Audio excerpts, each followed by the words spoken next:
Buenas tardes a todos. Me da mucho gusto ver caras aún felices después de este tercer día intenso de intercambio de conocimientos y de experiencia. Esta es la última mesa. Tenemos entre nosotros a un renombrado colega economista mexicano y el resto de nuestros invitados ponentes son políticos latinoamericanos. El doctor Rolando Cordera Campos, economista; el ministro Freddy Ehlers, periodista y político ecuatoriano; Luis Mella, médico y político chileno; Juan Javier Zárate, embajador boliviano; y Marcelo Zaiduni, comunicólogo boliviano.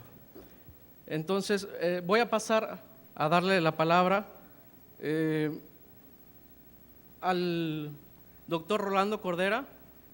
Este panel, la intención es tratar de reflejar las experiencias latinoamericanas y tratar de hacer un análisis comparado de buenas prácticas políticas de estos policy makers. El doctor Rolando Cordera Campos es doctor honoris causa por la Universidad Autónoma Metropolitana, profesor emérito de la Facultad de Economía de la UNAM, es miembro del Sistema Nacional de Investigadores y coordinador del Programa Universitario de Estudios del Desarrollo y del Grupo Nuevo Curso de Desarrollo de la UNAM. Les pido un fuerte aplauso para el doctor.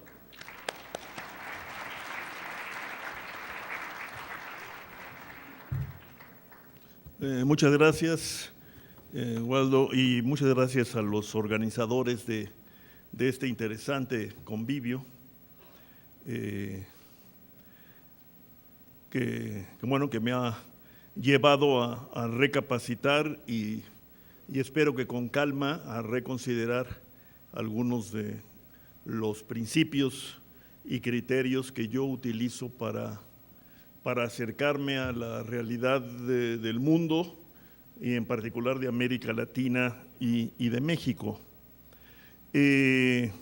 Cambié un poco sobre la marcha mi estrategia expositiva porque me di cuenta de que lo que tendremos después de mí será la presentación de experiencias y casos, algunos casos de la región latinoamericana.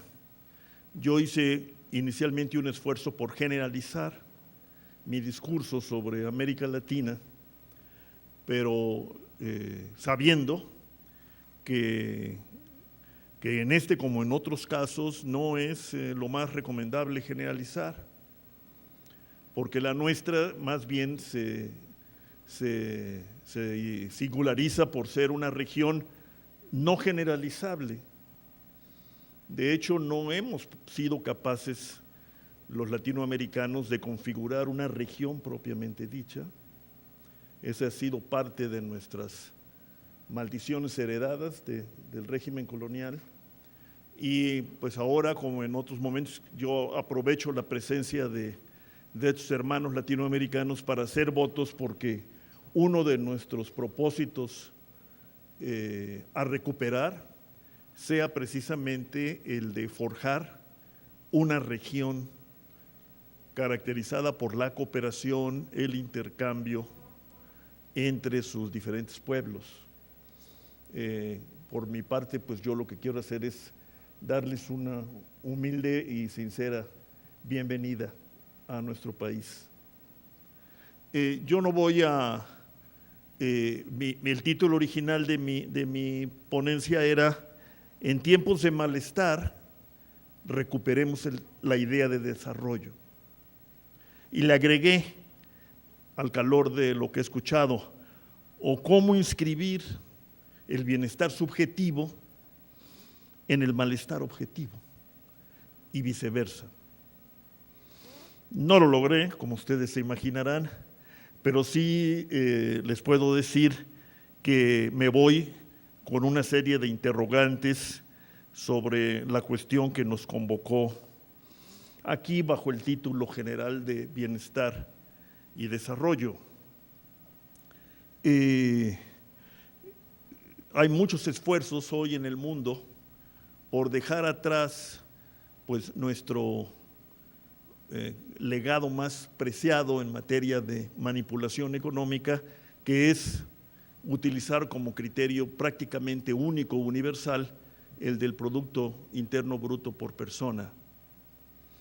Desde los tiempos en que se inventó el Índice de Desarrollo Humano, gracias a las lecciones de Amartya Sen, y ahora con el notable informe hecho, entre otros, por Amartya y por Joseph Stiglitz, a convocatoria del entonces presidente francés Sarkozy, junto con los esfuerzos de la OCDE y las inspiradas sugerencias del Reino de Bután, pues tenemos que vernoslas con la necesidad de incorporar otras variables que nos sirvan para evaluar la situación de las sociedades e incluso nos permitan generar políticas del Estado, o como se dice aquí, políticas públicas más congruentes con el inventario de necesidades, carencias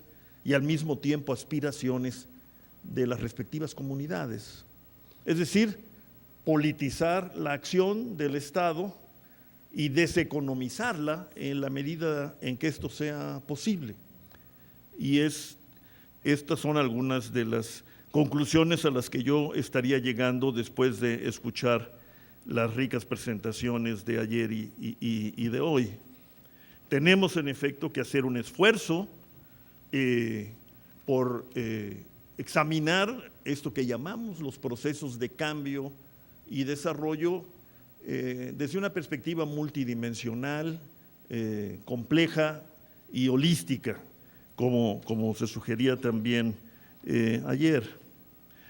Y sin embargo, pues yo soy un economista irredento, trato de ser economista político, pero pues ahí me formé, en esa tradición me hice y le guardo el respeto debido a esto que en el siglo XIX, frente a las profecías del monje Tomás Roberto Malthus,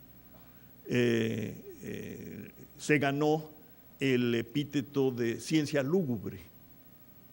The small science, dijo un gran historiador inglés, frente a aquellas profecías que nos hablaban de la imposibilidad del desarrollo, debido a la proclividad de los humanos para multiplicarse sin tomar en cuenta que los alimentos crecían solo linealmente. Esto quedó atrás, estas profecías quedaron atrás gracias al uso de la tecnología y a la expansión del capitalismo, pero henos aquí que más de un siglo después tenemos que volver a preguntarnos si somos capaces de asegurar la reproducción de la especie en sus aspectos fundamentales y elementales, que tienen que ver por un lado con la alimentación y por otro lado con la salud y la capacidad de vida colectiva.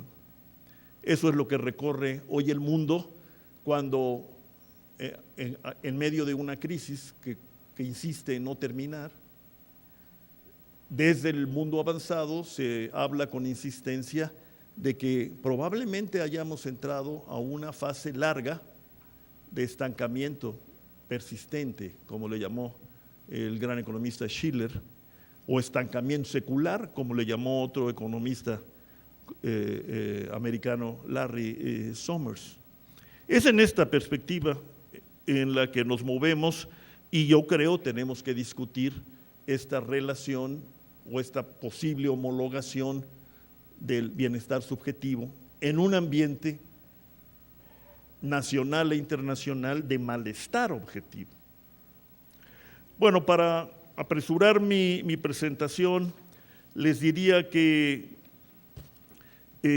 la felicidad, el bienestar subjetivo, etcétera, nos remite a, como se dijo ayer, a una agenda política que no puede desligarse de la cuestión social abrumada todavía hoy por cuotas millonarias de pobreza y por coeficientes impresionantes de desigualdad. Y en esto sí, los latinoamericanos nos unimos. Con democracia más o menos eficaz, recuperada, reconquistada o construida, como es el caso nuestro, con crecimientos relativamente aceptables en los últimos años, sobre todo en el Cono Sur, gracias al boom de las materias primas y resultado de la expansión extraordinaria de China, con la apertura y la globalización de nuestras economías. Con todo eso, seguimos siendo el continente más desigual de la Tierra, y si no el más pobre, sí, un continente con muchos pobres, tanto en el campo como en las ciudades. Es como si la globalización, y más bien como si la pobreza y la desigualdad se hubieran también modernizado al ritmo en que lo hizo nuestra sociedad política y lo hicieron con particular entusiasmo nuestras élites. Y frente a esta cuestión de combinación de desigualdad con pobreza urbanas, yo lo que propongo como mensaje es la recuperación de la idea del desarrollo, entendido como un proceso de cambio social y estructural, combinado, como lo recomendara Joseph Stiglitz, siendo vicepresidente del Banco Mundial, combinado con un complejo proceso de aprendizaje democrático. Esa es la idea del desarrollo que pienso yo tenemos que recuperar. Y digo recuperar porque se nos había planteado una noción de esta naturaleza desde hace muchos años. Cuando Raúl Prebisch y Celso Furtado, entre otros, acuñaron la teoría del desarrollo latinoamericano asociada a lo que luego se llamó la corriente cepalina de pensamiento social.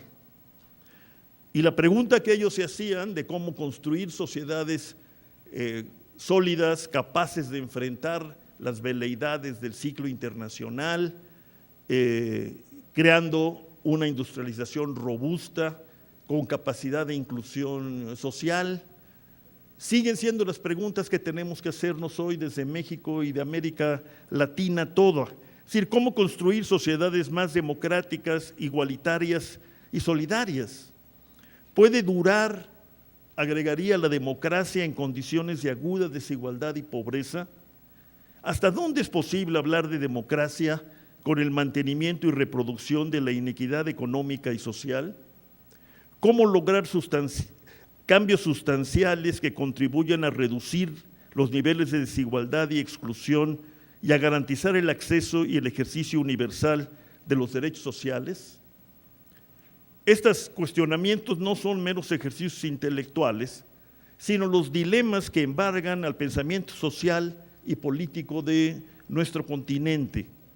Después de años de recuperación democrática y de casi 2 décadas de crecimiento económico, la desigualdad le plantea a la democracia enormes desafíos. Podría decirse incluso que la desigualdad se ha convertido en una cultura, y no de la pobreza, como le estudiaron los antropólogos, sino una cultura de la riqueza concentrada. Tenemos entonces que asumir que la cohesión social que tanto nos preocupa es fruto del desarrollo democrático de las sociedades, pero a la vez se ha vuelto una condición para que los gobiernos renueven su legitimidad y la democracia concite la participación y el apoyo de la ciudadanía. Como ha dicho la filósofa española Adela Cortina, Estado democrático, economía ética y ciudadanía activa forman el trípode en el que se sustenta una sociedad desarrollada. En articular los esfuerzos de estos 3 poderes, el político, el económico y el cívico, reside la piedra filosofal de los nuevos tiempos. Pues bien, para terminar yo les introduciría a la realidad actual de mi país, de México, que debo decirlo, no en afán provocativo, que a mí no me hace nada feliz. A mí más bien me hace infeliz enfrentarme a este cuadro de malestar objetivo que emana, si podemos avanzar en las gráficas, de, por un lado, una caída tendencial de la capacidad de crecimiento económico y entonces de la capacidad de incorporar por la vía del trabajo a las nuevas camadas demográficas que han emergido en México a partir de los años 70 y que nos han vuelto el país de jóvenes y adultos jóvenes que somos hoy, a diferencia del país de niños que éramos hace 30 o 40 años. Si perdimos una capacidad notable de dinámica económica, a pesar de que nos volvimos país ejemplo en materia de cambios estructurales de mercado para apurar la globalización del país a fines del siglo XX. Nos volvimos grandes exportadores de manufacturas, uno de los principales constructores y exportadores de automóviles y partes, bienes eléctricos y electrónicos. Se transformó la geografía económica del centro norte y del norte de México y, sin embargo, todos estos cambios no resultaron en el crecimiento económico indispensable simplemente para cachar a la nueva demografía. ¿Pasamos a otro? Esta es la visión tendencial de esta caída tendencial de nuestra dinámica económica. ¿Seguimos? Y al mismo tiempo nos volvimos plurales y democráticos y abandonamos la vieja tradición del partido hegemónico o prácticamente único que dejó su lugar a una pluralidad que ahora se nos presenta como una pluralidad ya no tan promisoria como en el inicio del proceso y al mismo tiempo sí ingobernable hasta excesos de descomposición política como los que ha vivido nuestro país a partir de la tragedia criminal de Iguala. ¿Seguimos? Y esa era la gran promesa, el cambio demográfico que abatía la dependencia y nos ofrecía un panorama demográfico de una población joven, creciente, en condiciones de trabajar y con un nivel de escolaridad superior en términos promedio al nivel de escolaridad de las generaciones anteriores que hicieron la industrialización que pudimos lograr en nuestro país a partir de los años 30, 40 y 50 del siglo XX. ¿Seguimos? ¿Seguimos? El otro lado de esta falla, de esta frustración con el cambio estructural está dada en este cuadro. Entre 2000 y 2010 nuestra fuerza de trabajo aumentó en 10 millones de gentes y sin embargo solo 3 millones encontraron lugar en lo que se llama la ocupación formal, es decir, con acceso a la seguridad social, contrato de trabajo, etcétera. La mayoría, el 4.3 millones, se incorporaron a lo que llamamos la economía informal y la ocupación informal, carente de seguridad social y en muchas ocasiones, en grandes proporciones, una ocupación precaria y mal pagada. Ahí sí importan los niveles de salarios para la felicidad o la infelicidad, como quiera cada quien calificarlo, pero ahí sí importan los niveles de salarios. ¿Seguimos? Y el resultado de esta malhadada combinación entre lento crecimiento y cambio demográfico y consecuente informalidad, pues ha sido que no logramos abandonar, como lo pensábamos todavía en los primeros años del siglo XXI, los niveles de pobreza absoluta que recogíamos de las crisis de los años 80 y 90.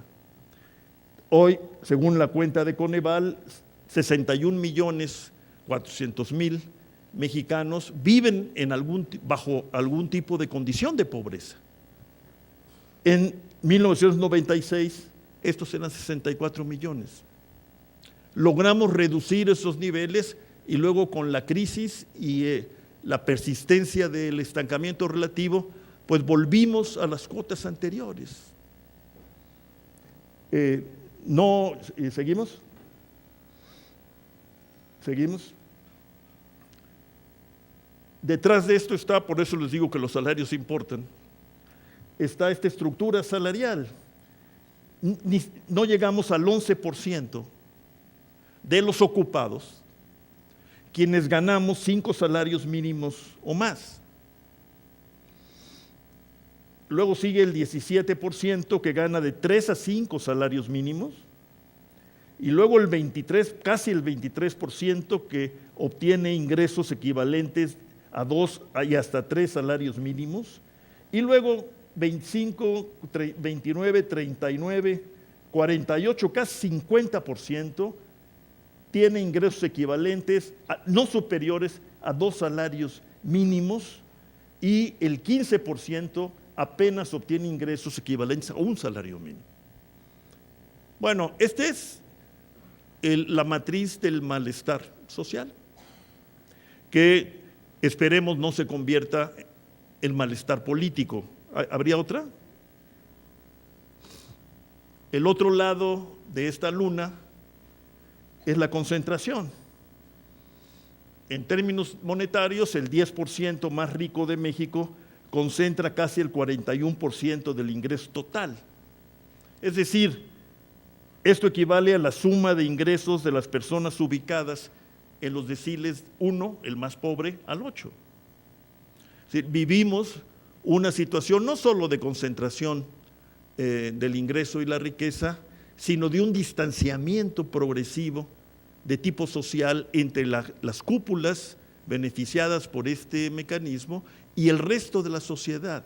No solamente los de más abajo, sino los más cercanos a las cúpulas viven una situación de distancia social que quizás esté gestando ahí este malestar en la cultura, o con la cultura de que nos hablara Freud allá a principios del siglo XX.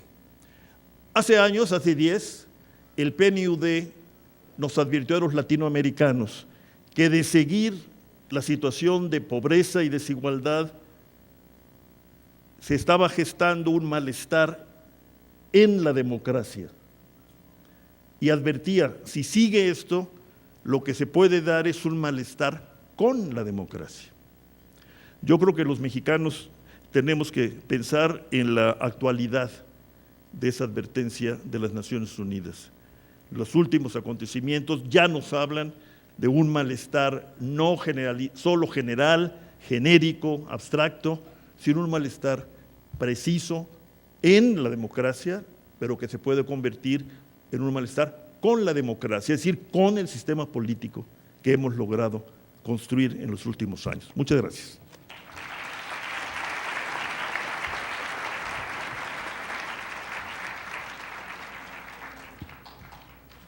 Muchas gracias al doctor Rolando Cordera.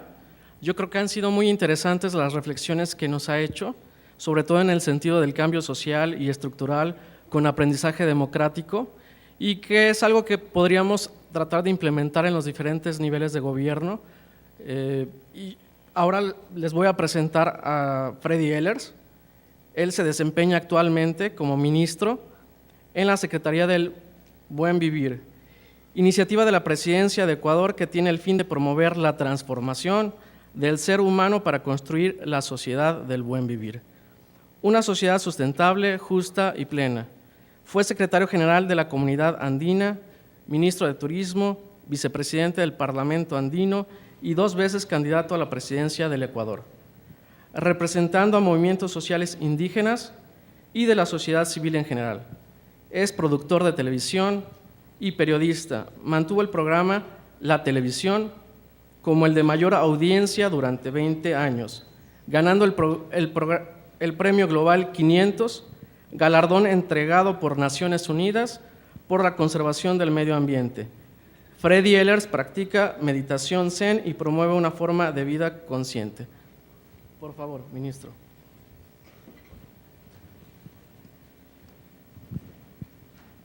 Muchas gracias. Saludos a Rolando y a nuestros compañeros y a todos ustedes. Yo quería, a pesar del cortísimo tiempo que tenemos, nos hemos aguantado ya 70 conferencias, creo que es récord Guinness. 70 conferencias, nos tienen que dar un PhD después de esto. ¿Ah? ¿No es cierto? Creo que nunca he asistido yo a algo así y me emociona muchísimo. Por eso quería yo comenzar con algo que yo creo que es algo sagrado y algo que viene de los toltecas. Hemos hablado tanto en estos 3 días, millones de palabras, que les quiero proponer hacer lo que hacían los toltecas, que dice en el Museo Arqueológico de México que eran hombres muy sabios, que pasaban muchas horas hablando con su corazón. Hagamos un momento de silencio para escucharle a nuestro corazón.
Yo creo que, muchas gracias, que de verdad lo mejor sería hacer los 20 minutos de silencio. Sería mucho más útil para todos nosotros, pero algo tengo que decirles. Y como vengo de la televisión, quiero que nos divirtamos un poco de ver unos videos que tenemos y que de alguna manera hablan de lo que ha hecho Ecuador, tal vez el primer país en el mundo que creó un ministerio del buen vivir, un ministerio para la felicidad.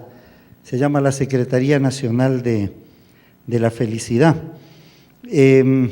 Estamos en un momento muy complicado, muy difícil.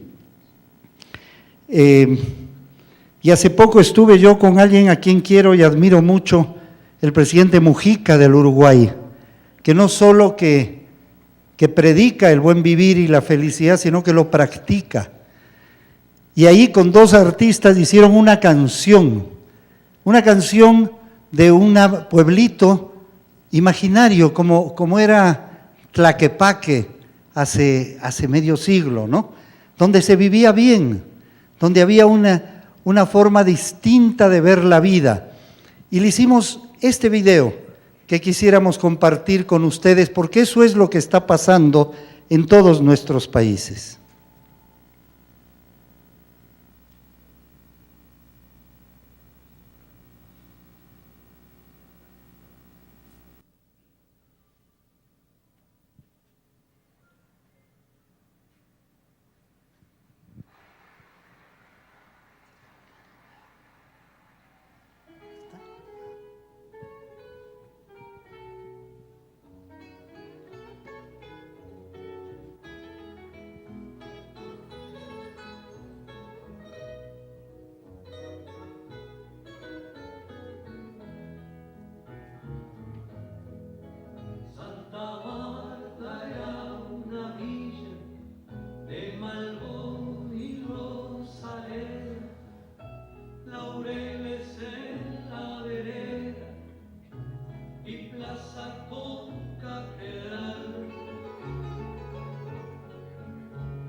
luchar por otra cultura. No se trata de plantearnos volver al hombre de las cavernas ni tener un monumento del atraso, que no podemos indefinidamente continuar gobernados por el mercado, sino que tenemos que gobernar el mercado.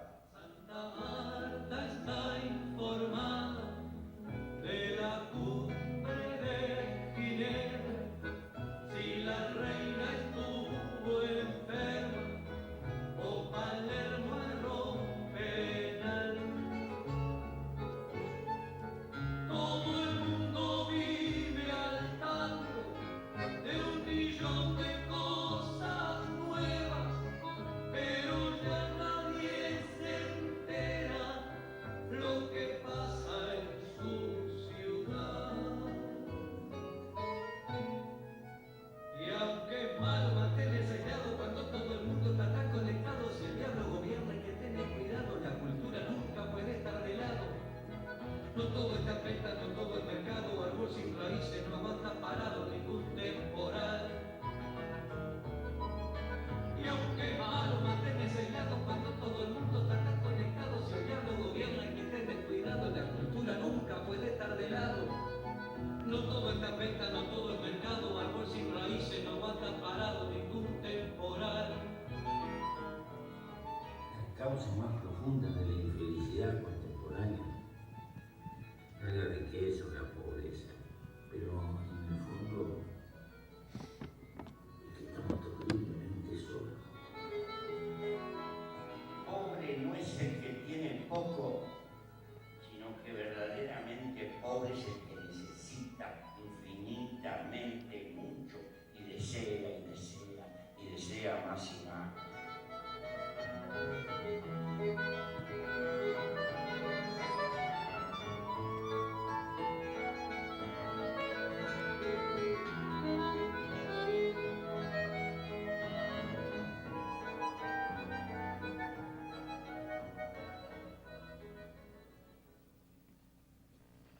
No hay alternativa, gracias. Eso es lo que está pasando en la imagen, un cuadrado y un triángulo. ¿Qué es la felicidad? La armonía, la igualdad, la equidad, la solidaridad. Eso dice la declaración en el Ecuador del buen vivir, del Plan Nacional de Desarrollo para el Buen Vivir. En el triángulo dice que es salud, amor y dinero. La mayoría de gente, al hacer encuestas, optan por el triángulo. El uno es el buen vivir y el otro es una declaración de la Coca-Cola, que ha creado un Instituto Mundial en España de la Felicidad, porque la felicidad, como decía alguien ayer, se ha convertido ya en industria. Y como es lo que buscamos, ahora el sistema quiere vender la felicidad vendiendo los productos, y ese es el gran engaño. Como tenemos poquísimo tiempo, yo quiero presentarles al presidente Rafael Correa, que ha hecho del buen vivir el centro del gobierno nacional, la búsqueda de la felicidad. Si lo tenemos listo, vamos a ir directo a ese video, porque el tiempo apremia. ¿Estamos? Esto es lo que hace todos los sábados, que da su informe a la nación el presidente Correa. Los países más ricos no son los países más felices, y el objetivo es ser felices, el buen vivir. De hecho, normalmente los países más ricos son llenos de gente triste. Hay gente tan pobre, pero tan pobre, que solo tiene dinero. Entonces debemos cuidarnos mucho de caer en el consumismo. Entonces nos dimos cuenta que estamos teniendo una parte del problema. Aumentar cantidad de recursos, cantidad de ingresos. ¿Pero para qué? Tener más no significa necesitar menos. Y el más rico no es el que más tiene, sino el que menos necesita. El más feliz no es el que más posee, es el que menos necesita. San Francisco de Asís decía, poseo poco, deseo poco, y lo poco que deseo, lo deseo poco. A veces sería el secreto de la felicidad. Pero en todo caso, el buen vivir busca ser una alternativa al modelo consumista de Occidente, al modelo de la acumulación, al modelo materialista. Y probablemente estamos cayendo en aquello. Y ustedes saben que creamos la Secretaría del Buen Vivir, la preside Freddy Vélez. Algunos no entienden qué es lo que estamos buscando. Tenemos que buscar una nueva noción de desarrollo, lo que hemos llamado el buen vivir. Entonces, esa es un poco la labor de la Secretaría de Frederick, recordar a los jóvenes, a la ciudadanía, lo que es la verdadera felicidad, que no es rodearse de bienes materiales, es satisfacer necesidades básicas. No es la miseria, no es la pobreza, eso hay que superarlo, pero tampoco es la opulencia, tampoco es el materialismo, es vivir de lo que se hace con todo el ánimo. La Secretaría está para recordar a todos los ministerios que todos sus programas deben tener esta visión, que va más allá de lo material, del crecimiento, del éxito económico, ¿no? Conservar valores, principios, nuestras tradiciones, trascendencia, eso es lo que diferencia el ser humano del animal, el sentido de trascendencia. Sin embargo, yo todavía creo que hay mucha inconsciencia, porque mientras tengamos las grandes desigualdades de América Latina, mientras tengamos miseria, no se puede ser feliz en la miseria, compañero. La miseria no es folclore, la miseria es injusticia, es insulto a la dignidad humana. ¿A dónde vamos como sociedad? ¿Qué es lo que buscan nuestros jóvenes? Tan solo acumular, llenarse de bienes materiales, eso es llenarse de vacío. Hay otro sentido en la vida, y ese es el sentido que trata de proponer, de mostrar nuestra Secretaría del Buen Vivir.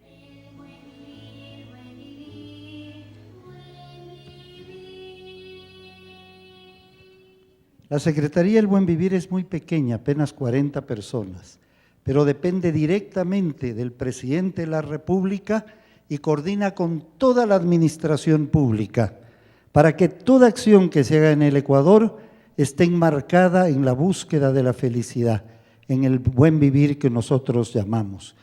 Y hasta ahora los dos países que proponen, decía con mis colegas que continúan, a quienes admiro y quiero mucho, Bolivia y Ecuador, proponen lo mismo y tienen un amplísimo respaldo nacional desde hace muchísimos años, porque yo creo que lo que se está planteando es un modelo de vida distinto, en el que no solo el dinero sea lo que marque, sino que sea realmente la realización personal. Tenía yo varios temas, vamos a ir al último Santiago. Es tan difícil decirlo en tan poco tiempo. Para explicarles, la Secretaría del Buen Vivir trabaja a nivel internacional, viajamos por muchos lugares del mundo dando charlas y conferencias. Ayer estuve reunido con los jóvenes de la Universidad de Guadalajara, tal vez fue el mejor momento de toda mi estadía aquí, porque conversamos largamente sobre qué estamos haciendo. Y por eso también uniéndome a eso que hicieron con los libros hace un momento, vamos de todos los que están aquí a invitar a una persona para que lo más pronto el próximo año venga al Ecuador y que vean y recorran el país para ver qué es el buen vivir del que habla el Ecuador. Es como dicen, ver para creer, o sea, cuando termine esta sesión igual pueden hacer un pequeño sorteo para que sea por el azar esto. A veces es difícil explicar qué es el buen vivir, así es que reunimos a unos jóvenes músicos, a un gran compositor, y les dijimos, ¿por qué no nos hacen una canción que explique qué es el buen vivir y cómo podemos cambiar nuestro modelo de vida? Y este es el resultado, con lo que yo les agradezco mucho su atención y le felicito, ya lo haremos al final cuando esté aquí David, porque lo que ha pasado en Guadalajara va a ser un hito histórico. Recuerden ustedes, los que han estado aquí, van a decir algún día a sus hijos y a sus nietos, yo estuve el día en que Guadalajara congregó a 70 personas del mundo entero para hablar por primera vez sobre la importancia de que sea la felicidad, el amor y no la codicia y el dinero la razón de la vida de todos nosotros. Y este es el resumen de lo que nosotros hacemos.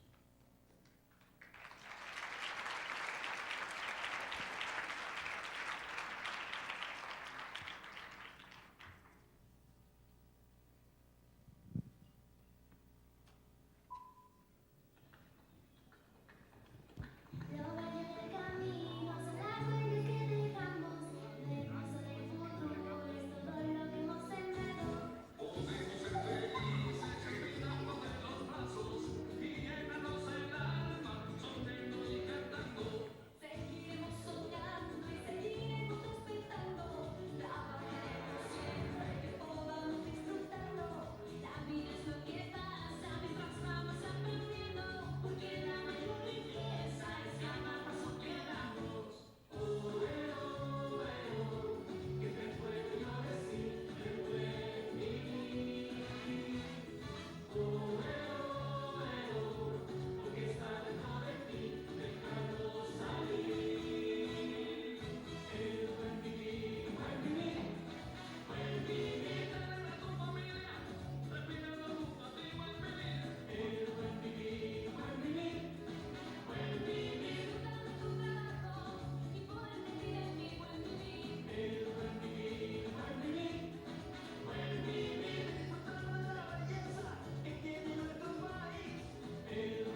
falte nada.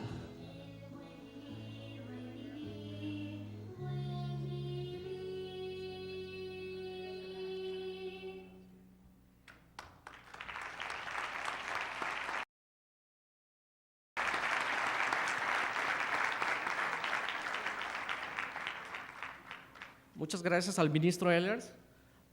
Después de ver los videos pienso siempre en el bajo presupuesto con que cuentan los gobiernos de Latinoamérica y yo creo que sí le vamos a tomar la palabra en el comité organizador al ministro para hacer un viaje y aprender de esta visión tan emprendedora que están llevando en Ecuador. Ahora les voy a presentar a Luis Mella Gajardo, es alcalde de Quillota, Chile, desde 1992. La propuesta social que ha caracterizado a su administración municipal inspiró al gobierno de su país a impulsar el programa Chile Solidario, que es una serie de políticas para ayudar a personas en pobreza para superar su condición social y económica. Por su labor ha recibido diversas distinciones a nivel de su país.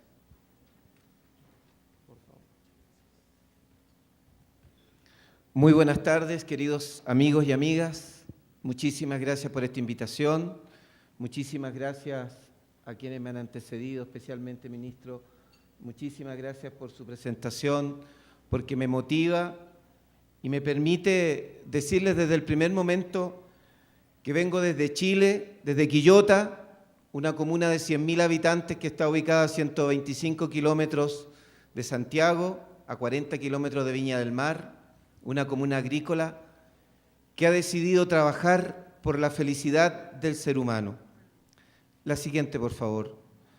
Quillota está ubicada en el corazón de la quinta región, es una ciudad agrícola, es una ciudad que, como cualquier otra, tiene muchos problemas y enfrenta muchas dificultades, desde la pobreza, la delincuencia, el alcoholismo y la drogadicción. La siguiente, por favor.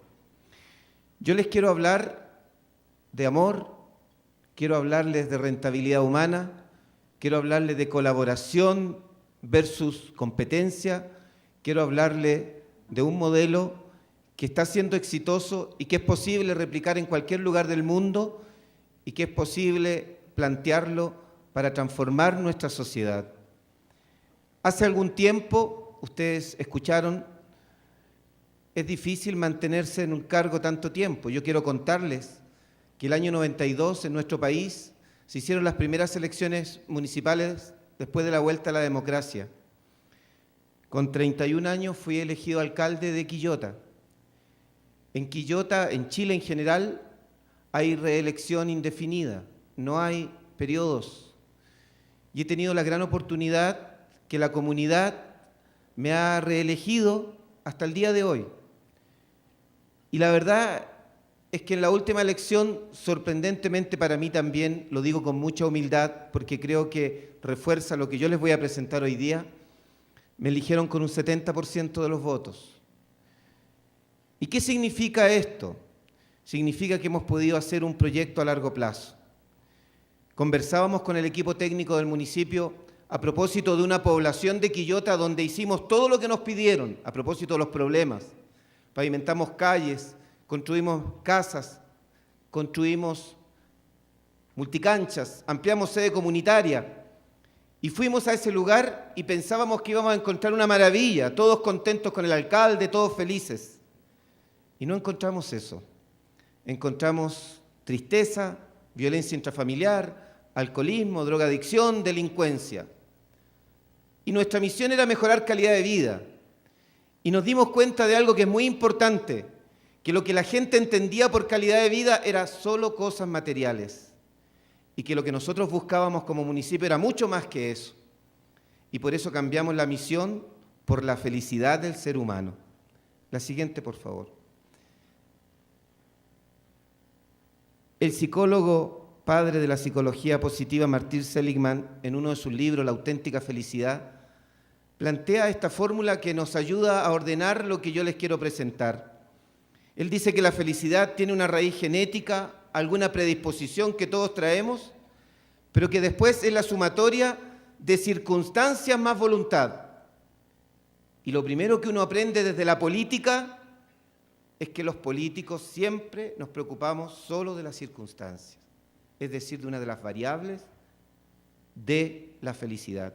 Tratamos de arreglar las cosas, tratamos de solucionar los problemas que la gente nos plantea, pero desde la política nos hemos preocupado de la voluntad, que tiene que ver con la espiritualidad, que tiene que ver con una mirada más holística, que tiene que ver con el sentido de vida, que tiene que ver con qué me motiva a mí, qué me hace querer formar parte de una comunidad para participar activamente en una transformación.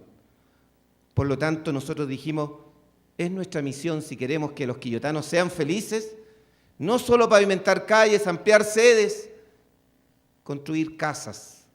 Tenemos que ver al ser humano integral. La siguiente, por favor.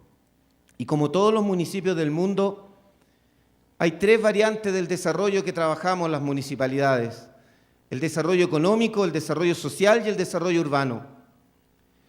En un proyecto humanizador como el que queremos hacer, porque la máxima expresión de éxito de un proyecto humanizador es la felicidad de las personas, en ese proyecto humanizador la clave está en poner en el centro al ser humano, no al mercado, no al dinero, no al poder, al ser humano en el centro. Y por lo tanto dijimos, los 3 pilares para la felicidad del ser humano. La siguiente, por favor.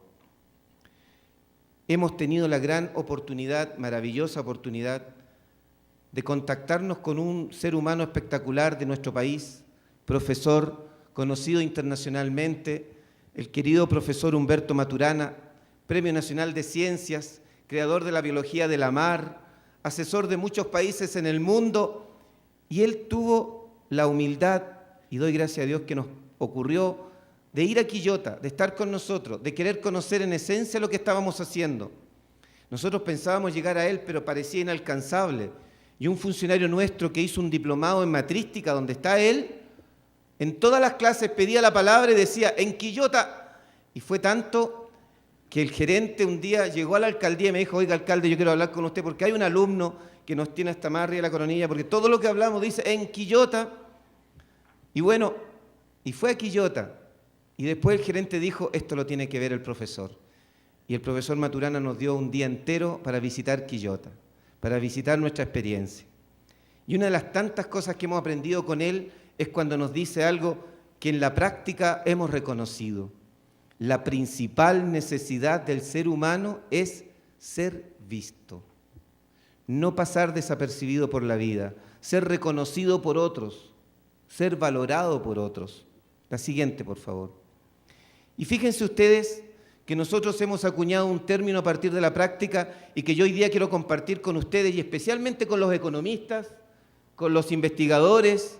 Ojalá tomen lo que les quiero contar y ojalá ustedes que tienen la experiencia, las capacidades que yo no tengo, lo estudien y puedan hacer algo con este término.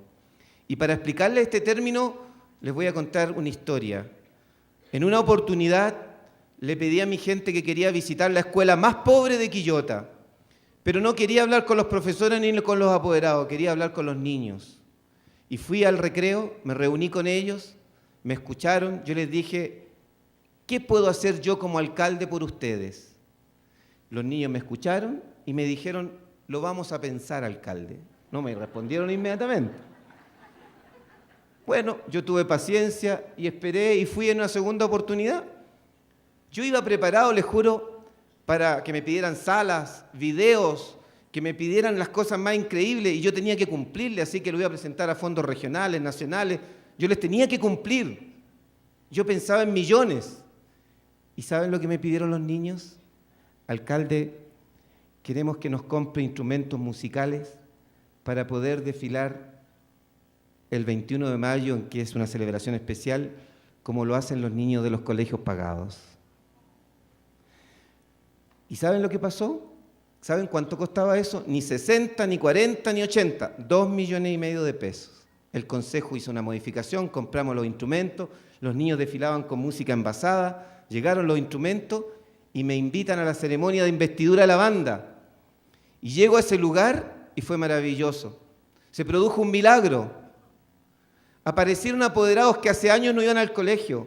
Vi a vecinos pobladores con su mejor pinta, con su mejor ropa. Fueron a la ceremonia de la investidura de la banda de sus hijos. ¿Y saben lo que pasó? Que ese colegio cambió para siempre. Hace 3 meses, una revista de Chile hizo un recuento de los colegios que más habían subido el CIMSE, que es la prueba para ver calidad de la educación en Chile. Y esa escuela, que se llama Nuestro Mundo, estaba entre las 10 escuelas de Chile que más habían subido el CIMSE. Y volvieron los apoderados, y volvieron todos, y nos costó 2,5 millones de pesos, ni 20, ni 40, ni 60. Nos reunimos con el equipo y dijimos, ¿qué pasó aquí? Rentabilidad humana. ¿Y cómo definimos rentabilidad humana? Lo definimos de manera simple como cuánto gana en dignidad, en motivación, y gracias al profesor Maturana agregamos en ser visto un ser humano frente a un proyecto. ¿Saben lo que nos dijeron los niños? Que querían ser vistos en la sociedad quillotana, que no querían ser más ignorados, que no querían ir más a mirar el desfile, sino que querían desfilar como lo hacían los niños de los colegios pagados. Y tuve una segunda experiencia. Un grupo de apoderados de niños con parálisis cerebral me pide audiencia y me dice, alcalde, ayúdenos porque nuestros niños están en las casas y tenemos un kinesiólogo cubano que los puede ayudar, pero hemos presentado proyectos a todas las fuentes y nos dicen que nuestro proyecto no es rentable. ¿Pero por qué no es rentable? Porque me dicen que somos muy pocos para mucha plata. Ojo, ¿cómo estamos evaluando los proyectos hoy día en el mundo? Rentabilidad económica y social. ¿Y qué pasa con la rentabilidad humana? Nos atrevimos, financiamos el proyecto y otro gran milagro. A partir de 15 apoderados surgió una comunidad Esperanza 2000. Creamos un colegio, trajimos buses para discapacitados y todo cambió a partir de esa inversión. Ese proyecto no pasaba ninguna evaluación de las tradicionales de rentabilidad económica y social. Sin embargo, fue exitoso. Con esto, queridos amigos, lo que les quiero decir, ¿y qué tal para los economistas, para los planificadores? ¿Qué tal si cuando preparamos un proyecto no nos preguntamos cuánto gana cada ser humano en dignidad, en motivación y en ser visto? Un día le dije a un economista, ¿cuánto vale una comunidad motivada frente a un proyecto político? Oro vale. ¿Y entonces? ¿Por qué no lo hacemos? ¿Por qué no confiamos? La siguiente, por favor. Hemos tomado contacto con mucha gente que trabaja este tema, con el PNUD, con el profesor Maturana y Biología de la Mar y Matrística, con el Instituto del Bienestar y el profesor Daniel, que estuvo aquí exponiendo el lunes, con mucha gente que nos está ayudando. La siguiente, por favor. Pero este es el tema de fondo. Nosotros creemos que tenemos que definitivamente cuestionar el modelo que existe hoy día en el mundo. Por eso comparto tanto lo que decía el ministro. Atrevámonos a cuestionar el modelo, porque el actual modelo nos está destruyendo, porque el actual modelo nos está dañando, porque es un modelo que nos obliga a competir y no a colaborar. ¿Por qué estamos en el malestar? Quiero recoger las palabras del profesor Maturana un día conversando también. Me dijo, ¿sabe, alcalde, lo que pasa en el mundo? ¿Sabe por qué hay tanto malestar? Porque el ser humano está programado para colaborar. Y el mundo le está exigiendo competir. Y mientras el mundo le siga exigiendo competir, va a estar en el malestar. Y cuando un programa de gobierno promueva la colaboración, va a brotar el bienestar y la felicidad. Y quiero ahora, desde la gestión local, rápidamente mostrarles 4 experiencias para que veamos que esto se puede practicar. La siguiente, por favor. Este es nuestro gran proyecto. Lo propuso el profesor Maturana, que cree en nosotros, y en eso estamos. Tenemos que hacer una transformación cultural, pasar de la competencia a la colaboración. Ese es nuestro desafío, dejar a un lado la competencia y colaborar. ¿Cómo lo estamos haciendo? La siguiente, por favor. Hemos creado un centro de promoción de la salud y la cultura, donde juntamos adultos mayores con jóvenes que hacen rock, con jóvenes discapacitados, con mujeres que hacen aeróbica. Parecía una locura. Los integramos a todos en una casa. Al principio con miedo. Cuando me lo propusieron, tengo que decirlo, le dije a la persona, pero estás loco. Y la bulla, y el rock, ¿y cómo? los vieran ustedes hoy día, están todos felices, porque es la vida expresada en ese lugar. A veces creemos que hay que separar por grupo etario, separar por condiciones, cuando al final, cuando uno sale a la calle, nos encontramos todos. También el profesor Maturana nos ha dicho, es en la convivencia, en el amar, donde se construye una sociedad mejor. La siguiente, por favor. Los adultos mayores tenían que pelear con otras horas, creamos un centro especial del adulto mayor para responder a otra problemática. La siguiente. Esto nos llena de orgullo. Yo soy médico y atiendo pacientes. Y un día una paciente me dijo, disculpe doctor, ¿le puedo hablar como alcalde ahora? Bueno, dígame. ¿Sabe que yo quiero hacer algo con mi vida y no sé dónde ir? Quiero ayudar a los demás. Y bastó esa pregunta para darnos cuenta que en nuestras ciudades hay muchos bancos para cuando uno necesita un crédito. Pero ¿hay lugares para preguntarle dónde puedo ayudar a mi prójimo? No había. Creamos Banamor. En 2 palabras, ¿en qué consiste Banamor? Un banco. Y jugamos con los términos económicos. Jugamos para provocar. Banamor tiene agente, tiene directorio. Banamor ofrece rentabilidad del 100%. ¿Quién nos puede igualar? Pero rentabilidad humana, no plata. Rentabilidad humana. Banamor tiene ejecutivos, tiene captación y colocación. La captación es el que quiere ayudar al prójimo. La colocación es darle al que necesita. Y es la sociedad la que ayuda. No dependemos de la autoridad, ni dependemos del alcalde, ni de nada. Es la sociedad que colaborando participa. La siguiente, por favor. Y uno de los orgullos más grandes que me llena a mí personalmente satisfacción, Yaquillota. Nos dimos cuenta que los enfermitos de cáncer terminal que viven en la extrema pobreza morían en Mediaguas, a veces compartiendo hasta la cama. Con la sociedad nuevamente creamos una casa de acogida para enfermos de cáncer. Partimos con 4 piezas, 10 camitas. Hoy día tenemos 42 camas, 2 casas. Y después, como nos pidieron ayudar a enfermos neurológicos que solo movían sus ojitos, los llevamos también a esta casa. Y después llegaron a la alcaldía unas abuelitas y unas mamás. Alcalde, por favor, ayuda a mi hijo que no puede dejar la pasta base, la cocaína, está desesperado. Imagínese mi sufrimiento. Y nos atrevimos a llevar al mismo lugar a drogadicto de pasta base. Y ahí sí que parecía la locura máxima.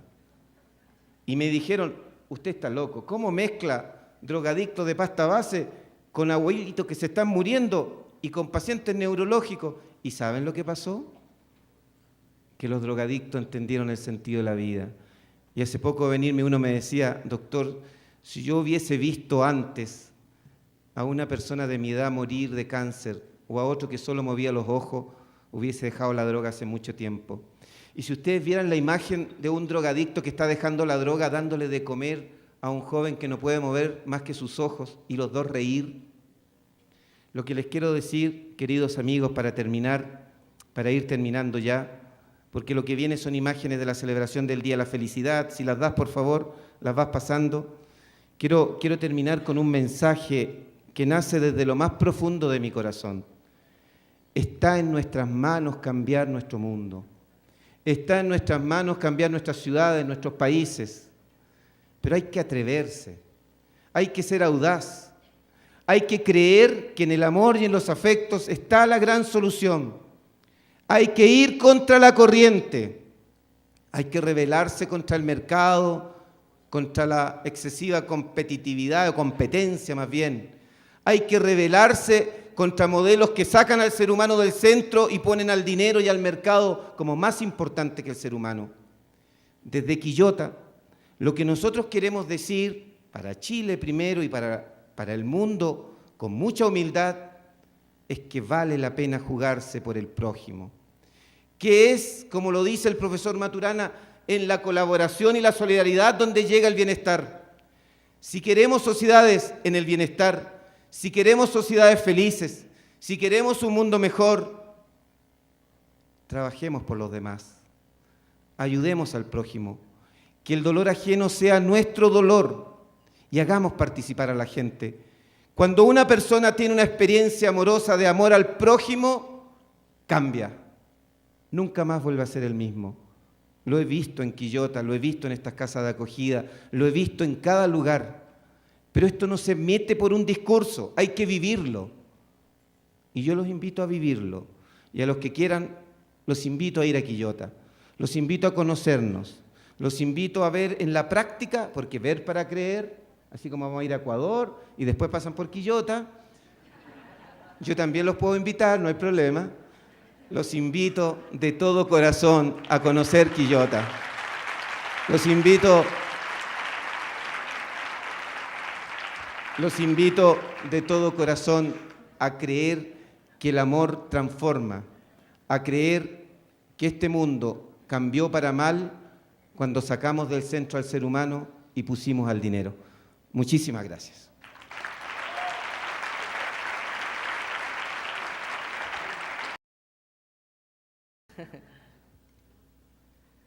Les presento ahora a Marcelo Saiduni Salazar. Él es boliviano, comunicador social, asesor y consultor especializado en el vivir bien y los saberes ancestrales del gobierno plurinacional de Bolivia, consultor del Ministerio de Relaciones Exteriores y del Fondo Indígena de América en la Cátedra Indígena Itinerante de la Universidad Intercultural Indígena, encargado de la construcción de la métrica del vivir bien.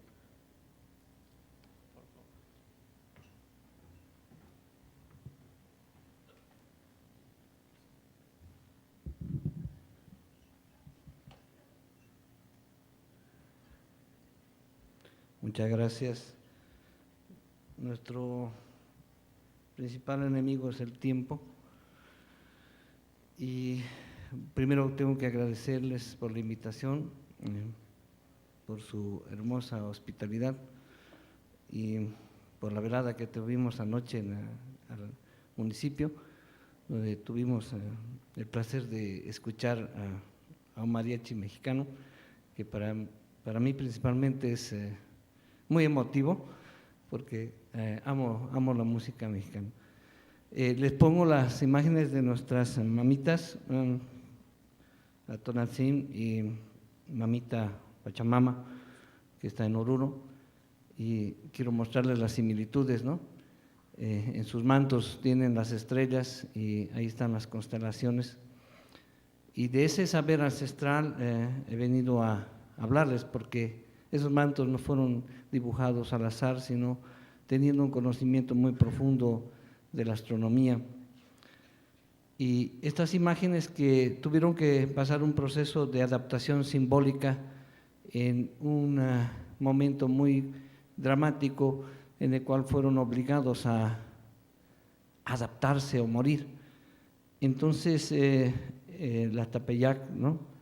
Que vive en ese montículo, que es el montículo de Tepeyac, que nosotros lo entendemos como el Tepequilla, que es parecido al que tienen en Quito, que es el Catequilla, y que es parecido al que tenemos en Bolivia, que es el Quillacollo.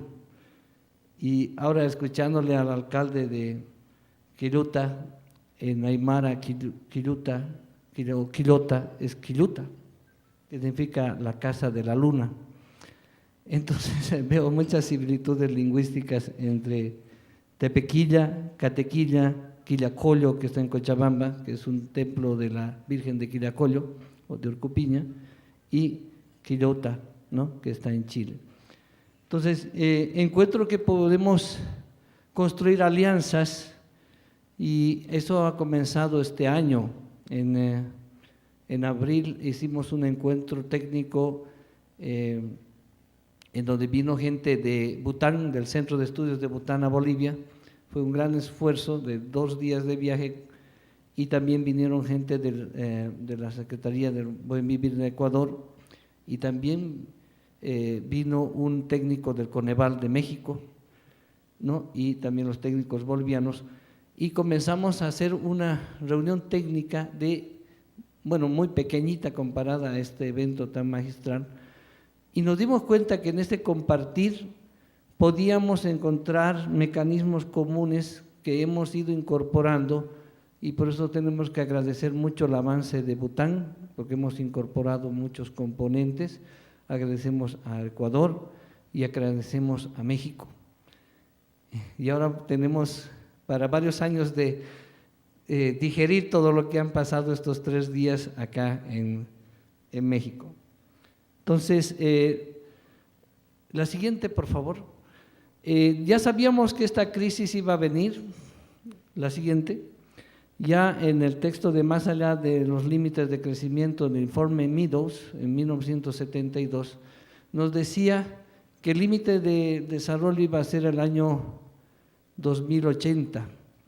Pero el informe Meadows más 40 años, que es decir, el Meadows hace 40 años creó una crisis del petróleo, el Meadows más 40 años, el siguiente por favor, nos marca una curva mucho menos optimista. El límite de crecimiento no es el año 2080, sino es el año 2025. Y a partir de eso se da una curva descendiente bastante, es como estar en esa ruleta rusa, en ese de los campos, ¿no?, de juegos, y vas a un bajón, ¿no?, cuando estás en un avión y te da un bajonazo de esos. Entonces, este bajonazo de esta curva va a ser terrible, ¿no? Vamos a tener el corazón en la boca, como dicen, y vamos a sufrir, lo siguiente, por favor, vamos a sufrir una crisis civilizatoria muy profunda. Ya en el año 2012 en la Cancillería habíamos hecho este esquema, que es muy parecido al de Meadows, pero nos habíamos basado en investigadores rusos sobre el ciclo del carbón y del ciclo del petróleo. Entonces, a la humanidad le quedan dos caminos: seguir por el camino que estamos yendo y que muchos de los expositores nos han advertido, o tomar en cuenta muchas de las palabras que hemos escuchado estos 3 días acá de diferentes expertos de muchas partes del mundo y que han traído su experticia y parte de sus vidas para compartir con todos nosotros. Requerimos un nuevo cambio conceptual y en Bolivia lo hemos hecho, el siguiente por favor, a partir de la reformulación de la Constitución Política del Estado Plurinacional de Bolivia y incorporar el vivir bien, como lo ha hecho Bután y como lo ha hecho Ecuador, en su Constitución la búsqueda prima del vivir bien, del buen vivir o la felicidad, que son sinónimos. Entonces, nosotros nos hemos planteado una línea de 13 puntos que están aquí, que se pueden bajar de internet, que es la Agenda 2025, que es a donde queremos llegar hasta el 2025. Y el vivir bien es la línea transversal para ese proceso. Entonces, vemos coincidencias constitucionales con Bután, con Ecuador y Bolivia, y yo creo que este estado de Jalisco está en buen camino porque debe constitucionalizar también dentro de sus propias políticas la búsqueda de la felicidad. No es imposible, como decía alguien, cuando no encuentras soluciones entre tus científicos, entre tus técnicos, hay que llamar a los locos del pueblo, y esos locos sí tienen la solución. Y obviamente en Bolivia hemos llamado a todos los componentes activos, intelectuales y profesionales para poder encontrar una solución a esta crisis que vemos llegar y que es cada vez más latente. Las dos, por favor, 2 siguientes. Esta es una comparación didáctica porque nosotros trabajamos con puro simbolismo. Por un lado tenemos a la zorra y a la tortuga, ¿no?, que ustedes ya conocen esa fábula, compiten y gana la tortuga, obviamente porque es perseverante y logra el éxito individual, ¿no? Y esa es una competencia, lo que decía el alcalde de acá. Y por el otro lado tenemos una leyenda de la zona del Salar de Uyuni y de Zabaya, de la tierra Carangas, en el cual el suri, que es el ave grande, que es el ñandú, se pisoteaba a todos los sapitos y también se comía a los renacuajos, sus criaturas se las comía, y poco a poco los sapitos estaban desapareciendo. Entonces uno de los sapitos bien envalentonado dijo: esto no puede seguir sucediendo, yo me voy a quejar al cóndor, que es el que guía, el que administra, ¿no? Y por favor, señor cóndor, usted tiene que hacer algo para que deje de haber este abuso y este maltrato de estar queriendo exterminar mi especie. Y le dice, ¿y qué planteas que hagamos? Haremos una competencia, una carrera, y el que llegue hasta donde está la pastorcita, donde está la laguna, gana y le tiene que ceder al otro lo que el otro pida. Y al día siguiente se dieron la carrera y corrió pues el ñandú, el suri, muy rápido porque era el más veloz y le dio ventaja. Pero más adelante se encuentra con el sapito y él dice, ¿cómo es posible que el sapo esté delante mío? Y le aplica más velocidad y más adelante se vuelve a encontrar con el sapito. Y él no puede creer y le aplica toda la velocidad posible y más adelante otra vez se encuentra con el sapito, hasta que el otro llega a colapsar, se cae, ¿no? Y saca la lengua ya de tanto cansancio y vence el sapito. Y hasta el día de hoy el ñandú ni pisotea ni se come a los renacuajos, eso es cierto. ¿Y qué había pasado? ¿Cómo es que ganó el sapito? En la noche se reunió con sus otros hermanos sapitos y les dijo, como todos nosotros somos iguales, nos vamos a poner en postas y vamos a ganar. Y va a ser la colaboración entre todos nosotros que va a triunfar al más veloz o al más individualista.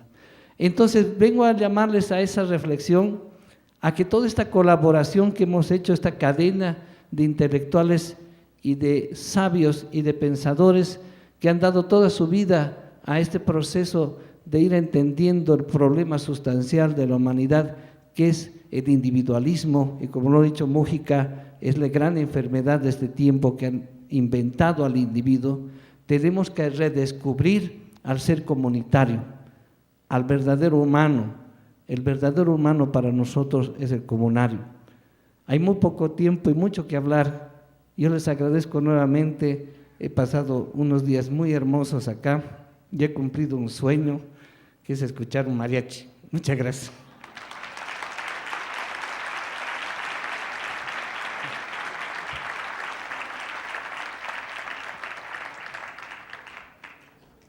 Muchas gracias a Marcelo Saudini. Ahora sí, el embajador. Ayimpunchay, Tucuypa, Cariruna, Guarmiruna, Masicuna. Disculpen que empiece saludándoles en mi idioma nativo, que es el quechua, pero quiero mostrarles que la verdadera riqueza, la riqueza profunda, real de nuestros pueblos, creo que es los pueblos indígenas que están como custodios de esa gran riqueza. Ese famoso cuento del Dorado, de esa gran ciudad de oro, de repente es muy simbólica, tal vez no, pero representa también esa riqueza que tenían estos pueblos y que han sido los pueblos indígenas del mundo los encargados de cuidar, de mantener, de preservar, y ahora estamos en un momento donde nos toca recuperar, mostrar al mundo.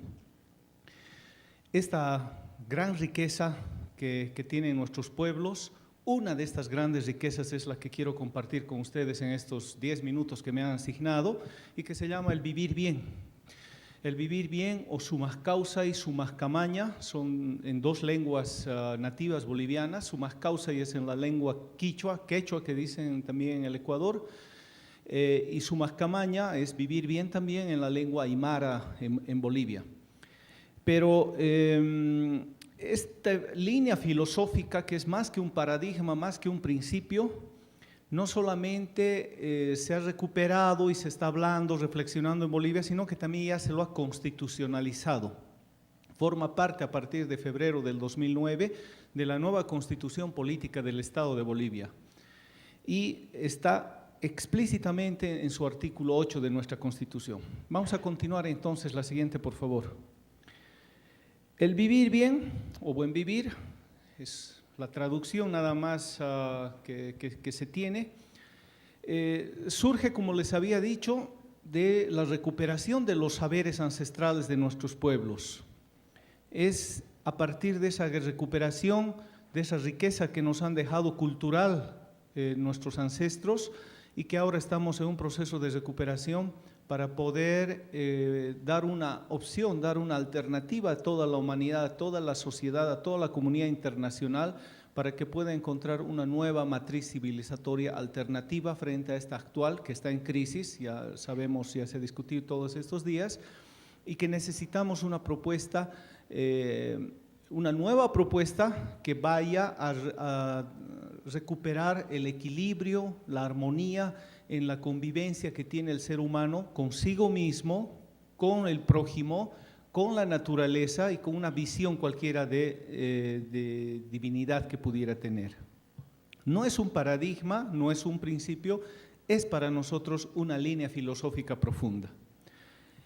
Y más allá de la traducción, porque les decía, proviene de dos lenguas nativas, que es el quechua, Sumascausa, y el aymara, que es el Sumascamaña, tiene un concepto más allá de bien o mal, de mejor o peor, de bueno o malo. Significa la plenitud, alcanzar realmente vivir a plenitud cada uno de nosotros. ¿Cómo logramos eso? Vamos a ir viendo más adelante. ¿Cómo lo entendemos? No es solamente un conocimiento teórico, sino también es una experiencia práctica. Y para poder avanzar en esto, tenemos que no solamente tratar de entender con la mente, sino también de comprender y sentir con el corazón. La siguiente. El modelo actual civilizatorio habla de lo que es el vivir mejor, para hacer una comparación. Vivimos mejor a algo, tratamos de estar mejor a alguien, tratamos de estar por encima de otros.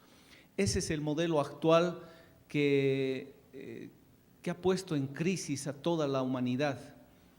Y hay varios efectos que estamos viendo de esa crisis, porque la humanidad cada vez está más deshumanizada consigo misma. Ha perdido cada vez esa riqueza de esa diversidad que se valoraba antes. Ahora estamos buscando lo homogéneo, lo que todos deberíamos ser. Este vivir mejor ha hecho que unos estén por encima de otros, y para llegar a estar por encima han hecho daño o han buscado quitarles sus cosas. Este vivir mejor es un modelo en el cual nosotros no compartimos, creemos que es un modelo civilizatorio actualmente caótico, en crisis, y el 21 de diciembre del 2012 nosotros hemos hablado respecto al tiempo del Pachacuti. No sé si han escuchado ustedes, pero en Bolivia, en la Isla del Sol, en el Sagrado Lago Titicaca, se hizo un gran evento donde se recuperó este tiempo de equilibrio y de armonía, fruto de esa profecía maya que tienen en este lugar en Centroamérica, ¿no?, de los pueblos, y que hablaba que iba a terminar un periodo, un ciclo, no terminar la humanidad como han querido mostrar algunas películas, sino terminar un periodo para comenzar un nuevo ciclo de oportunidad, terminar un periodo de macha, de caos, para comenzar un periodo de pacha o de armonía y equilibrio. Para nosotros el vivir bien, la siguiente por favor, es una filosofía de vida que se recupera de los saberes ancestrales, como les decía, de los pueblos originarios andino-amazónicos, en la parte teórica. La siguiente. El vivir bien en la parte práctica significa aprender, entre comillas, todo esto. Quisiera que lo podamos comprender, como al inicio les decía, no solo con la mente, sino con el corazón también. Aprender a movernos de acuerdo a todas las leyes de la naturaleza y del cosmos. ¿Qué significa esto? Aprender a recuperar esas leyes profundas de la sabiduría de nuestros pueblos, y que ha sido expresada muchas veces en códigos que nos han dejado también, en códigos geométricos que existían. Siguiente. Vivir bien entonces significa construir armonía y equilibrio entre lo individual y lo colectivo. Este es un elemento muy importante, ese sentido de complementariedad. Es muy importante el equilibrio individual, que es el Sumajacaña para nosotros, pero que eso trasciende en lo colectivo, ¿no?, que es el Sumascamaña, que es un nivel más allá. Siguiente. Una definición que puede resumir toda esta filosofía podría decirse que es una filosofía que valora la vida, busca el equilibrio con uno mismo o el estar individual, así como el estar bien colectivo. e inquiere alcanzar armonía en la convivencia del ser humano con la naturaleza. Este es uno de los elementos fundamentales que se tiene en esta propuesta filosófica del vivir bien que Bolivia plantea. No es solamente el hombre lo importante en este planeta o en el universo, es la vida. Nosotros creemos que vamos más allá, inclusive necesitamos reflexionar más allá de los simples derechos humanos. Creemos que es necesario hablar de los derechos de la vida. No podemos limitarnos nosotros a hablar, a ser el hombre el centro de todo. No, tiene que ser la vida y todas sus formas y todas sus expresiones también que se tiene. Siguiente. Vivir bien entonces busca construir armonía y equilibrio con nuestras relaciones fundamentales como seres humanos. La siguiente. Estas 4 relaciones fundamentales, es la que les comentaba, son básicas que debemos comprender y a partir de estas relaciones es lo que estamos construyendo en Bolivia, una métrica para lo que es el vivir bien. El vivir bien engloba lo que es la felicidad, pero la felicidad es un componente más del vivir bien, no es todo. Y estos 4 elementos son el equilibrio con uno mismo, la identidad, aprender a reconocernos, valorarnos y aceptarnos con nosotros mismos. Un segundo elemento, el equilibrio y la armonía con las otras personas, con la colectividad, aprender a vivir en colectividad, en comunidad, aprender a comprendernos, aceptarnos y colaborarnos unos con otros. Un tercer elemento es la necesidad del equilibrio y la armonía en la relación de nosotros con la naturaleza o como le llamamos en Bolivia, la Pachamama, la Madre Tierra. Este elemento es fundamental por lo que les decía de los derechos de la vida. La Madre Tierra es madre no solamente de los bolivianos, de los latinoamericanos, es madre de todos en el planeta. Y como tal, si aceptamos esta idea, vamos a entender que tenemos lazos de hermandad unos con otros, todos somos una gran familia. Y eso involucra no solamente la humanidad, eso involucra las plantas, los animales, pero el aire, la tierra, todo lo que está en el entorno, en la naturaleza. Y el último se refiere a la espiritualidad, a la relación de nosotros con lo divino, aprender a aceptar esa profunda riqueza espiritual que tiene todo ser humano y toda colectividad humana. Necesitamos la espiritualidad traducirla en 2 elementos fundamentales que son valores y principios. Si es que logramos todos nosotros aprender a entender el conjunto de valores y principios, a entender, comprender, vivirlos, aplicarlos, esta sociedad puede transformarse en otra sociedad mucho más evolucionada, mucho más organizada, mucho más práctica de lo que son las buenas costumbres, las buenas prácticas del vivir bien. De repente, algún otro momento podamos compartir algunas cosas más, pero hemos querido compartir que desde Bolivia se ha comenzado un proceso de redescubrimiento de nuestra identidad propia. En Bolivia teníamos una crisis de identidad muy fuerte. Hace 20, 25 años atrás la gente hasta quería cambiarse de apellido. Si por ella dependía, podía cambiarse hasta el color de la piel porque nos mostraban otro tipo de modelos a los cuales queríamos imitar. Ahora hemos aprendido a valorarnos tal como somos y a partir de ese momento es que Bolivia ha empezado un proceso de recuperación, no solamente de su identidad, sino de recuperación también de su riqueza hasta natural y su riqueza económica, que está mostrando que es importante a toda la humanidad aprender a vernos a nosotros mismos, aceptarnos a nosotros mismos para poder tener equilibrio también con todos los demás pueblos del mundo y así construir una verdadera comunidad internacional respetuosa de la soberanía, respetuosa de los derechos de las otras personas, pero también que está en constante práctica del control social, de la construcción de una gran familia, de avanzar hacia la construcción de una nueva sociedad que va encaminada hacia lo que es para nosotros el vivir bien. Muchísimas gracias.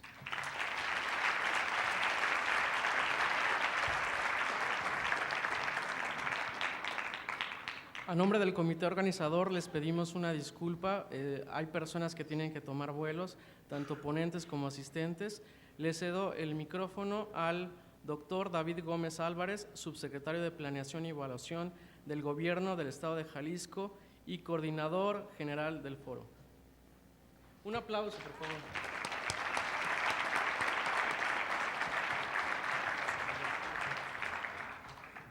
Hola otra vez, buenas tardes, una disculpa por el tiempo, tenemos que entregar el salón, hay vuelos que tomar, pero estamos muy contentos y muy cansados.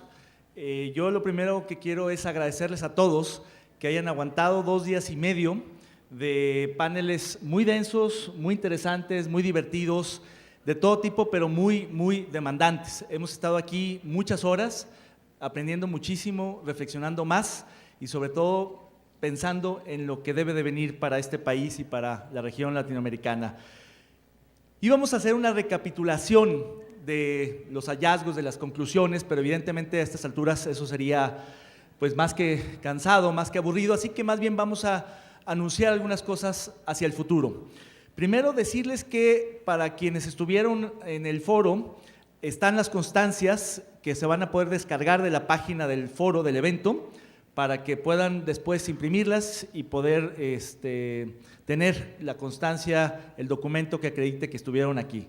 Segundo, la página del foro se va a convertir en una especie de plataforma de la Red Latinoamericana de Políticas de Bienestar Subjetivo y Calidad de Vida, que vamos a iniciar entre los colegas académicos y los colegas practicantes de los distintos gobiernos de la región y con el apoyo y ya el interés manifiesto de OCDE y de otros organismos internacionales que nos quieren apoyar, y lo mismo con CAF, Banco Latinoamericano de Desarrollo. Así que esta nueva sitio web se va a convertir en la plataforma de trabajo donde vamos a poder converger académicos, funcionarios, empresarios, activistas, ciudadanos en general interesados en estos temas que van, como ya lo vimos, de cuestiones tan etéreas, tan abstractas, tan complejas como la espiritualidad, hasta cuestiones muy concretas, muy técnicas como los indicadores. Es decir, es un espacio de convergencia enorme, interesantísimo y sobre todo muy incluyente y muy provocativo, que lo mismo va a apelar a gente de la región, por supuesto, que de Europa, de América del Norte, de África, de Asia, que vinieron algunos, de Oceanía, que nos han contactado tardíamente, pero ya también están interesados. Y bueno, como ya lo decía, en efecto, el ministro Ehlers, Guadalajara se convierte en un referente en esta discusión latinoamericana. Los compañeros de Ecuador, de Bolivia, de Chile, por supuesto, y también de otras partes que llevan más trecho andado en esto, hoy nos acompañan, y hoy México también un poco se pone al corriente de los avances que han ocurrido en otras partes de América Latina. Y la idea es empezar un diálogo muy grande, un diálogo que pueda tomar lo que ya se ha hecho, mucho de la discusión tradicional, ortodoxa, hegemónica, pero también entrar en diálogo, en discusión y en reflexión con estas nuevas visiones, estas nuevas perspectivas, estos nuevos paradigmas, metodologías que permitan que podamos debatir de manera más rica el desarrollo, la prosperidad, el bienestar y, por qué no, la felicidad. Yo les quiero dar las gracias a todos los que vinieron. Fueron más de 60 ponentes los que tuvimos, 62 en Guadalajara, provenientes de 22 países. Rebasamos los 1000 asistentes durante estos 3 días del foro. Tenemos sus datos, estaremos en contacto con ustedes y sobre todo hubo en algún momento la posibilidad de tener un tuiteo, una conversación en paralelo, virtual, abierta, incluyente, con muchos otros colegas de otras partes del país y del mundo, y logramos ser primero tendencia local, y por espacio de 2 horas fuimos trending topic nacional en México, hashtag Foro Bienestar. Así que realmente hicimos buen ruido, hicimos buena conversación, y eso nos deja, insisto, muy contentos y muy cansados. Y los convoco de una vez al siguiente evento, que será en octubre del 2015, como lo anunció el presidente Sojo y el representante del INEGI y el representante de la OCDE.